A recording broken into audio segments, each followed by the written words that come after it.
entek-entekan. Kelangan kowe sing paling tak sayang. Stop mencintaimu gawe aku ngeluh. Hey.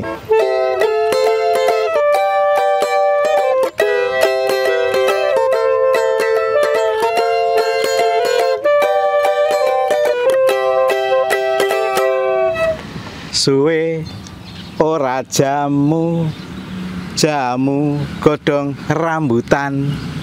Suwe ora ketemu pisan nang Candi Sojiwan. Halo konco budaya, berjumpa lagi dengan kami di program acara Jangkruk Jagongan Cakro. Halo, good morning Mr. Putu. How are you today? Fine, thank you. Waduh, bahasa Inggris juga ini. Wah. Bisa bahasa Inggris. Gimana kabarnya Mbak Sastro ini? Wah, luar biasa ya, semangat ini, apalagi kita banyak sekali tamu-tamu di sini ya. Dalam rangka sesuatu istimewa. Oh iya, ada 30 tamu ini. Wah, ya nggak kelihatan banyak. Iya, betul pemirsa sekalian, konco budaya, kita hari ini akan bersama-sama membahas atau mengulik atau mengobrolkan tentang Hari Purbakala yang jatuh pada tanggal 14 Juni. Baik Mbak Sastro, tapi sebelum nanti kita bercerita, ngobrol, diskusi kecil-kecilan gitu ya, mungkin saya penasaran nih, selain saya, kemudian Mbak Sastro, ada sulingis tentunya yang tidak wah pernah, iya ini friend ini, wah yang nggak pernah ketinggalan. Ini mungkin kita perlu ini ya, apa namanya, sedikit perkenalan dulu dengan para narasumber, para tamu-tamu tamu kita, gitu. Tamu jagongan ya, tamu jagongan gitu. Dari mana nih yang paling senior dulu mungkin? Oh iya nih, wah ini senior pasti nganggo topi biasanya. Iya. Tapi karena mic-nya di sini, mungkin dari sini dulu aja. Oh ya, boleh, silakan. Mungkin sebutkan nama, dari mana, kemudian di sini ngapain gitu ya, Mas ya. Monggo silakan. Perkenalkan pemirsa, saya Auzan Syafiq Tarizi dari Universitas 11 Maret, Prodi Ilmu Sejarah. Oke, perkenalkan semuanya, saya Adisti Putri Fitriana. Gitu, dan saya juga mahasiswa magang di BPK Wilayah X. Halo teman-teman, perkenalkan saya Alisa Setiawan. Saya juga sama mahasiswa magang. Salam kenal. Halo semuanya, namaku Khairani Lintang Aziza. Sama dengan teman-teman sebelumnya, saya magang di BPK Wilayah X. Halo teman-teman semuanya, perkenalkan aku Iva Fadilah. Sama seperti lainnya di sini, aku lagi magang di BPK Wilayah X. Ini gimana ini? Nah ini kenalnya nggak? Oh lewat. Oh yojo mesake ada gobios tadi sampai ke sini ya. Silakan. Ya, salam sehat semuanya. Saya M Junawan dari BPK 10 dan saat ini berada di Pokja Pemugaran. Sekian. Silakan lanjut. Halo teman-teman, perkenalkan aku Nurlita Syafira. Aku juga dari mahasiswa magang yang ada di Balai Pelestarian Kebudayaan Wilayah 10. Halo pemirsa, perkenalkan nama saya Amar Nova Ramadhani, orang Ramayanggo Amar. Di sini saya juga sedang melaksanakan magang di BPK Wilayah 10. Terima kasih. Kalau ini nggak usah dikenali dong. Pokoknya sing nganggo blangkon mesti sulingis atau seksofonis gitu ya. Ini Pak Lek Vibi. Wah, Pak Lek Vibi. Titelnya SS. Apa itu? Sulingis dan seksofonis. Wah, sulingis dan seksofonis. Saya juga SS. Sarjono Sastro. Ini komplainnya Wahyu Kristanto Sarjono Sastro ya. Terima kasih. Terima kasih teman-teman. Terima kasih. Ini rekan saya ternyata kita panggil apa ya, Bung Junawan atau Pak Lek Junawan, ini enaknya ini Lek Junawan ya, yang sudah hadir pada kesempatan kita kali ini ya. Nanti kita akan ngulik ya, Beli Putu, terkait dengan Hari Purbakala, dan jadi sudah diperkenalkan. Namun sebelumnya kita lihat dulu sesuatu yang akan lewat berikut ini.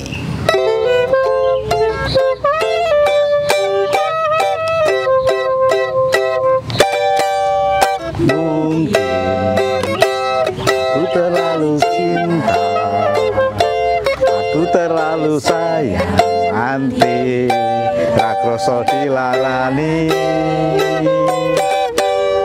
pancen aku iku salah saya mergo nyawang rupa.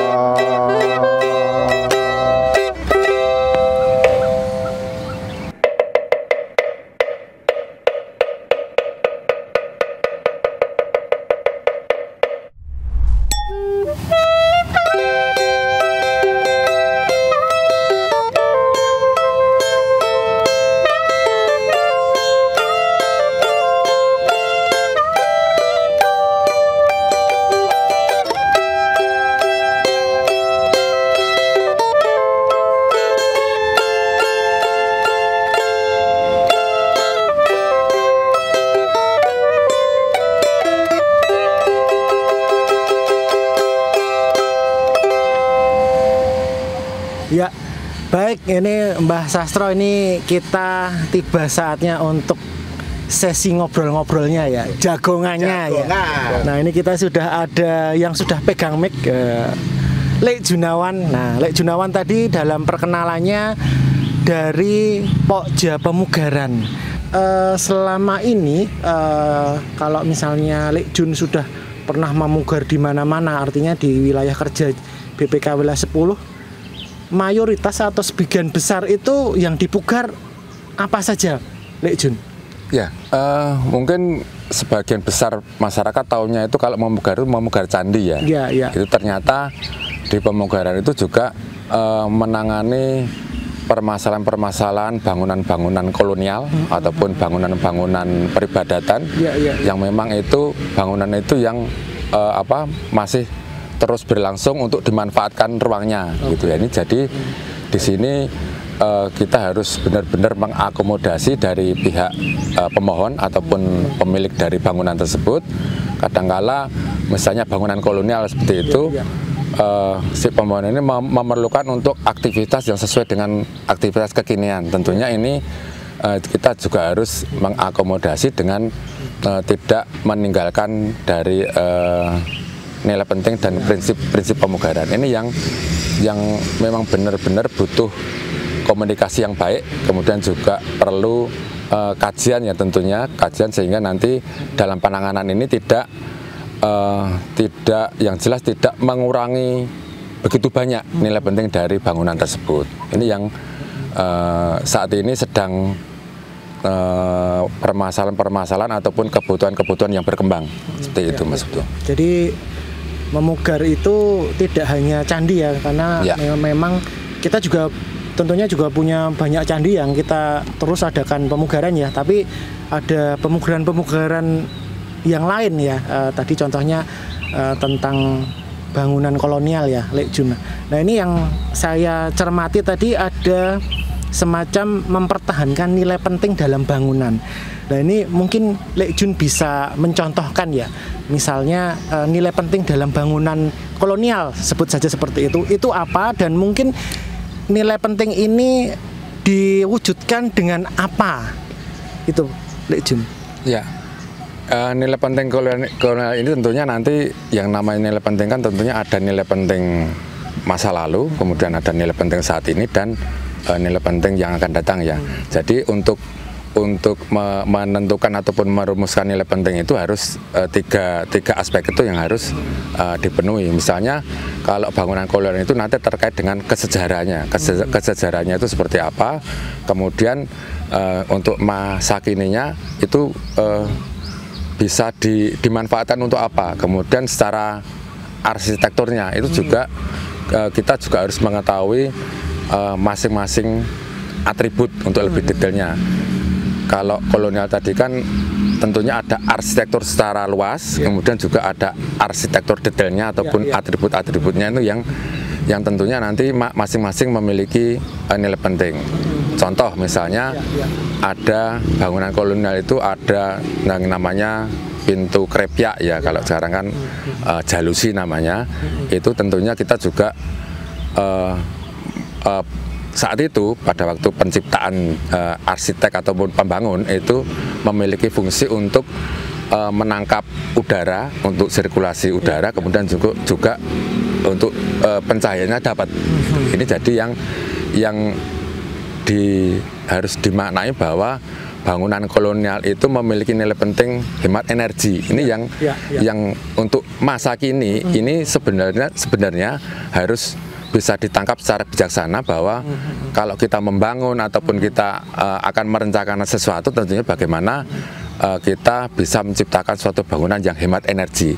Itu salah satu contoh, Mas Putu. Gitu. Menarik ya. Boleh saya pinjam? Oh, silakan.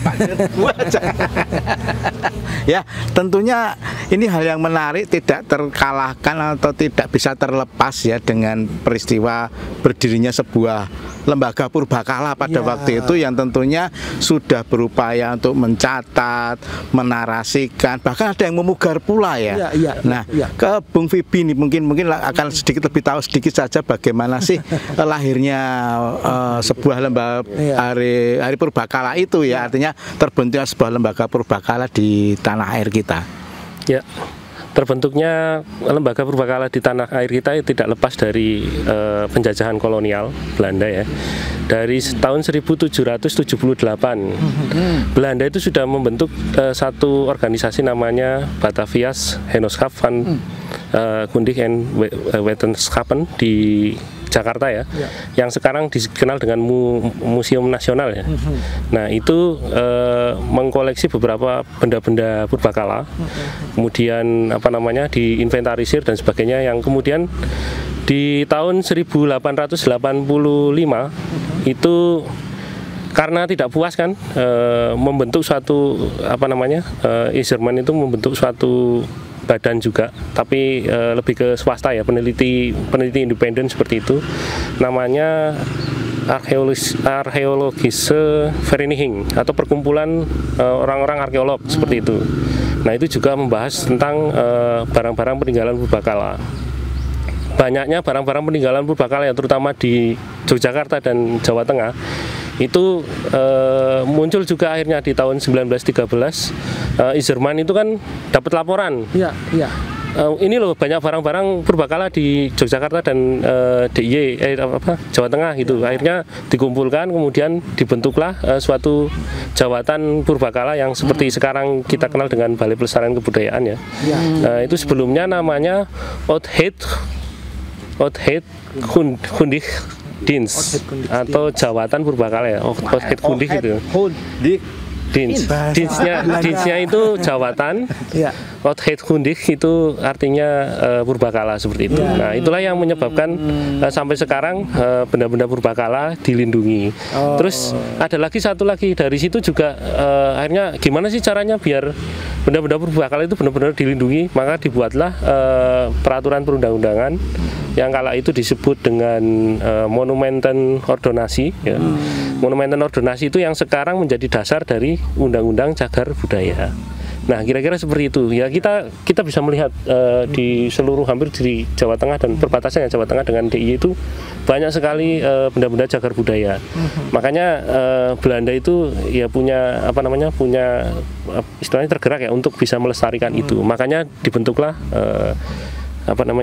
lembaga atau jawatan purbakala. Nah itu yang sampai sekarang ya. Ya, yang didirikan tanggal 14 Juni tahun 1913. Nah itu yang sampai sekarang kita peringati sebagai Hari Purbakala. Iya. Tentunya kalau tidak ada jawatan purbakala itu mungkin ya candi-candinya tidak bisa terpugar seperti ini ya. Betul sekali. Berarti sudah lama ya, sejak tahun 1913 ya. Iya, sudah berapa tahun itu Mbak? Belum. Saya mungkin masih belum ada. Masih di awang-awang. Oke, Mbak Sastro, sebentar Mbak. Ini juga karena kan tadi sudah disinggung ada mahasiswa yang magang dan kemudian juga dari prodi sejarah ya, UNS ya. UNS itu Surakarta. Surakarta belum pindah ya? Oh, tak kira sudah. Iya, baik. Mungkin kita perlu mendengar semacam kesan dan pesannya atau mungkin statement ataupun pernyataan bagaimana sih magang di BPK wilayah 10 ini ya, terutama ketika tadi sudah mendengarkan ada sejarah tentang purbakala, kemudian ada harinya gitu kan. Kita peringati setiap tahun. Kemudian juga ada apa namanya upaya pemugarannya. Ada penjelasan dari Lek Junawan gitu ya. Ya. Mungkin ada yang memberikan pernyataan. Oh siap. Apa ini? Tahan dulu. Iya. Tahan dulu. Jangan kemana-mana. Setelah ini nanti akan ada statement atau pernyataan dari generasi muda para mahasiswa terkait dengan Hari Purbakala. Setelah yang satu ini.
Ya Mbak Sastro, kita kembali lagi ya di program acara Jangkrik Jagongan Cakro. Saat ini kita masih berada di Candi Sojiwan, tepatnya di desa mana ini? Oh iya, ini penting ya. Candi Sojiwan itu mungkin bagi yang belum pernah ke sini, ini berada di desa Sojiwan atau Kebon Dalem Kidul ya. Kebon Dalem Kidul, Kecamatan Prambanan, Kabupaten Klaten, Jawa Tengah. Tentunya dekat dengan Candi Prambanan. Oh, dekat ya, tenggaranya Candi Prambanan, hanya sekitar 1 kiloan lah paling enggak ya. 2 kiloan lah. Sama teman sendiri. Baik, tadi sudah disinggung, nanti teman-teman atau wakil teman-teman magang dari UNS ini akan menyampaikan ya sedikit kesan bagaimana atau mungkin selama magang di BPK Wilayah 10. Iya, di lembaga kita ya, Balai Pelestarian Kebudayaan Wilayah 10. Ya gitu. Tentunya seneng nggak? Senang banget. Ya nanti kita akan ada perwakilan mungkin dari sisi sini dulu ya. Oh ya boleh, silakan. Ya, dekat dengan mic ya. Ini dengan Mbak siapa? Silakan. Oke, dengan Mbak Adisti ya. Ya. Mungkin dari kami untuk kesannya di magang di BPK Wilayah 10 ini, mungkin pertama-tama kita juga sebelumnya untuk di perkuliahan kan kita mempelajari tentang sejarah-sejarah itu melalui arsip-arsip. Tapi di BPK Wilayah 10 kita bisa langsung terjun ke lapangan untuk melihat apa itu candi-candi, apa itu situs-situs. Jadi mungkin di sini kita bisa melihat secara langsung bangunan-bangunan bersejarah itu seperti apa dan cerita-cerita di balik bangunan bersejarah itu seperti apa. Gitu. Wah, berarti tambah pengalaman. Benar sekali. Tambah pengetahuan. Iya. Wawasan. Oke. Wah. Ada lagi mungkin dari teman dari silakan dengan Kak siapa saya dengan Kak Amar untuk Amar. Pesan dan kesan dari teman-teman saya yang sedang magang di BPK 10 ini. Pesannya itu kesan dulu nih Kak Opang ya. Kalau kesan dari kami itu bahwasanya kalau di perkuliahan itu memang lebih banyak teori-teori, kalau saat kita sedang magang lebih banyak mengetahui bahwasanya bagaimana seorang sejarawan mengetahui bahwasannya ini merupakan situs-situs yang cukup bermakna bagi kedua masyarakat. Selain itu kita juga dilatih untuk peka terhadap lingkungan sekitar yang ada di baik itu BPK Wilayah 10 ataupun di lingkungan sekitar kita sendiri itu Pak. Kalau untuk pesan saya kepada para pemirsa bahwasanya kalian tidak harus belajar tentang bagaimana cara memugar, bagaimana cara melestarikan, tapi sebenarnya kalian itu datang ke tempat-tempat yang ada memiliki koleksi benda purbakala, baik itu museum atau candi. Sebenarnya itu kalian sudah melestarikan apa itu benda purbakala. Mungkin itu sih Bapak dari saya. Nah, setelah ini kita akan menuju kembali ke Lek Junawan, ya, selaku pelestari ya. Sudah lama senior, sudah sejak tahun berapa? 2004 2006, wah, udah lama sekali. Tentunya pengalamannya juga tentunya banyak ya. Nah, terkait dengan peringatan HUT Purbakala ini, selaku pelestari mungkin ada kata-kata untuk memperingati hari HUT Purbakala. Silakan, Lek Junawan. Mungkin bukan kata-kata ya, tapi kalimat-kalimat. Wah, kalimat-kalimat, iya. Kalau diharapkan ya sebenarnya kalau peringatan Hari Purbakala itu tidak hanya seremonial ya. Tentunya kalau yang namanya memperingati itu tentunya mengingat-ingat lagi ya. Memperingati berarti mengingat-ingat lagi tentang Hari Purbakala ini. Jadi seperti yang sudah disampaikan tadi bahwa latar belakang adanya Hari Purbakala ini kan karena ada suatu usulan dari KROM ya, KROM untuk membentuk suatu lembaga untuk melestarikan kepurbakalaan ini yang lebih representatif begitu. Karena pada awalnya kan masih berupa perorangan, kemudian komunitas, kemudian juga ini dibentuk dalam suatu yang lebih profesional lagi, lebih representatif. Dan usulan KROM ini kan disetujui ya oleh pemerintah Hindia Belanda ya pada tanggal itu, keputusan itu disetujui pada tanggal 14 Juni 1913. Ini tentunya merupakan momentum dari pelestarian kepurbakalaan yang eksistensinya, tugas fungsinya itu masih berlangsung sampai saat ini. Sehingga ketika peringatan Hari Purbakala ini diharapkan kita bisa mengingat-ingat lagi peristiwa momentum masa lalu yang sudah digagas itu, sehingga kita bisa mengevaluasi lagi sudah sejauh mana perjalanan kita dalam pelestarian, apa kelebihan kekurangannya, yang itu nanti tentunya kita benahi bersama-sama.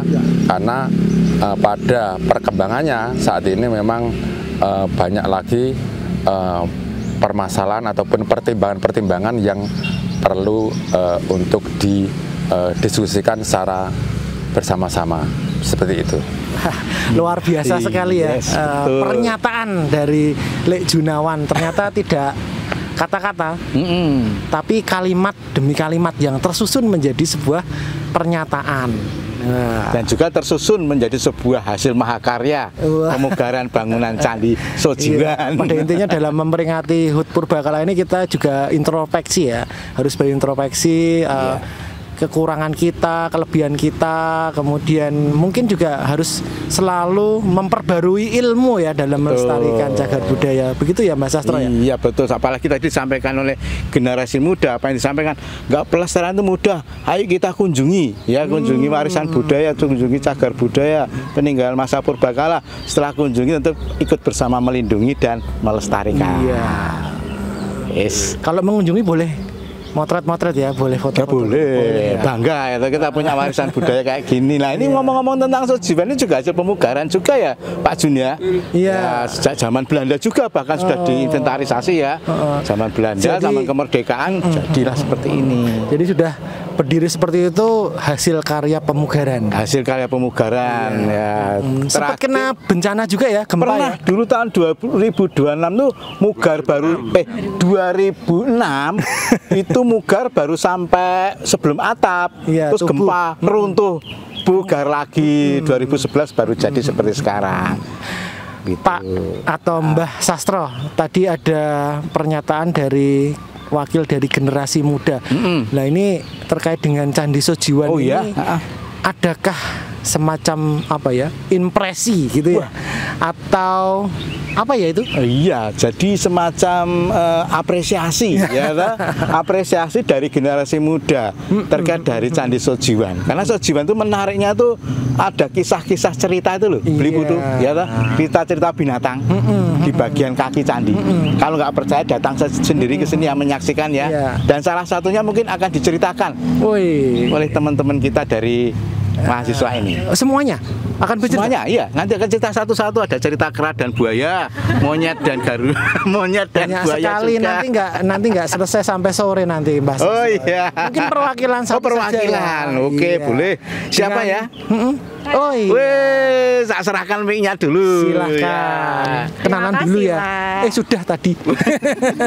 Silahkan. Di sini tuh aku mau nyeritain Pak, tapi dengan gaya bahasa kita nih anak-anak muda nih, biar kita tahu kalau ternyata di Sojiwan ini nyimpen satu cerita yang fabel nih. Fabel tentang apa sih itu? Ya aku mau nyeritain salah satunya ada cerita tentang relief bangau dan kepiting. Itu tentang apa sih bangau dan kepiting tuh? Wah. Jadi di satu kolam tuh ikan-ikan udah pada insecure, teman-teman. Kok airnya surut terus? Di mana nih? Gimana? Terus sampai akhirnya datang bangau. Dia tuh yang kok sok baik, sok care sama kita. Dia bilang, "Aku nih punya nih solusinya. Kalian ngikut aku aja. Aku bakal kasih kalian ke tempat yang airnya itu bening, punya banyak makanan, nggak ada predator. Kalian cukup naik ke punggung aku aja." Akhirnya ikan-ikan yang udah panik nih percaya aja sama bangau. Naiklah mereka ke punggungnya. Lah kok tiba-tiba ada yang aneh nih plot twistnya. Ternyata bangau bawa ikan-ikan itu ke semak-semak buat dimakan. Sampai suatu hari datanglah kepiting. Kepiting ini tuh agak skeptis ya. Dia ngomong ke bangau, "Aku mau nih ikut kamu, tapi aku maunya nyapit biar aman." Dia nggak mau naik ke punggungnya, dia maunya nyapit. Sampai akhirnya bangau, "Oke ayo naik, nyapit aja ke aku." Kepiting nih udah nyapit, udah dibawa kok dia ngerasa ada yang aneh. Kok ini jalannya kemana nih? Kok ada yang salah? Ternyata si kepiting notice ada tulang belulang ikan. Dari situ kepiting langsung nyapit ke leher bangau sampai si bangau tewas. Sebenarnya pesan moral yang kita dapat dari relief ini tuh jangan terlalu percaya sama omongan orang yang mulutnya tuh terlalu manis. Kita tuh nggak pernah tahu niat hatinya dia tuh bagaimana. Dari situ kita bisa belajar banyak pesan moral dari relief yang ada di Candi Sojiwan. Makasih. Wah, apik tenan nih lek butuh ceritane ternyata tadi itu. Iya, pakai kata-kata ala sekarang ya, generasi sekarang ada plot twist, ada insecure. Wah, ini cocok sekali dengan generasi apa ini sekarang, generasi Z atau Gen Z. Nek dirimu di Gen Z. Saya milenial. Tak kira gengsi. Milenial saya Mas ya. Saya kolonial ya Pak. Wah, kalau Mbah Sastro dan serasa diceritake wis ngerti dhewe. Oke, konco budaya, demikianlah tadi perbincangan kita, jagongan kita terkait dengan Hari Purbakala ya. Tentunya semuanya bisa menyambut dengan baik, dengan gembira karena warisan budaya kita banyak sekali menginspirasi ya, apalagi terhadap generasi sekarang itu, generasi Gen Z yang tentunya mengajak teman-temannya, ayolah kita kunjungi warisan-warisan budaya kita, cagar budaya kita, kan di sana banyak inspirasi yang kita dapat ya. Demikian acara kita Beli Putu ya. Episode Jangkruk pada pagi hari ini sampai menjelang siang ya. Tentunya kita akan menantikan episode berikutnya ya. Episode Jangkruk yang selanjutnya. Iya, temanya pasti akan menarik juga. Lebih menarik lagi dengan topik yang lebih menarik. Iya. Baik, kita juga mengucapkan mungkin karena kita juga memperingati Hari Purbakala, mungkin kita bersama-sama ya. Oke. 1, 2, 3. Selamat Hari Purbakala 112. Iya, selamat Hari Purbakala yang ke-112. Ya. Salam budaya, lestari budayaku. Ya, terima kasih matur nuwun. Matur nuwun.